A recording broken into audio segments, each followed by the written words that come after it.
rigoroso quanto o juiz técnico. Acabou de falar a Doris Day do Projac. Olha aí. Atenção, então. Agora, Carlota Portela. O que você achou, dona Carlota, desta lambada? Eu adorei. Eu acho que ele tem uma naturalidade dançando e conduzindo que é interessantíssimo. Além de um recado muito legal para a dança de... muito importantíssimo. E ela combina com ele, eu acho que faz um casal muito gostoso.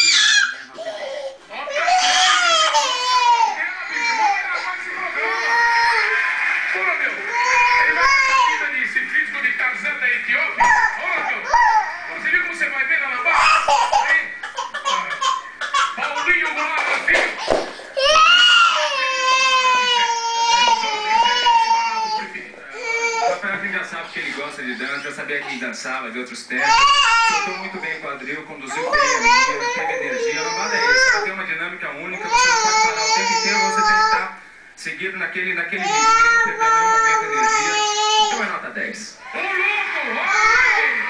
50 pontos! Para Jaqueline Fernandes e Rafael Almeida, 8-5, galera!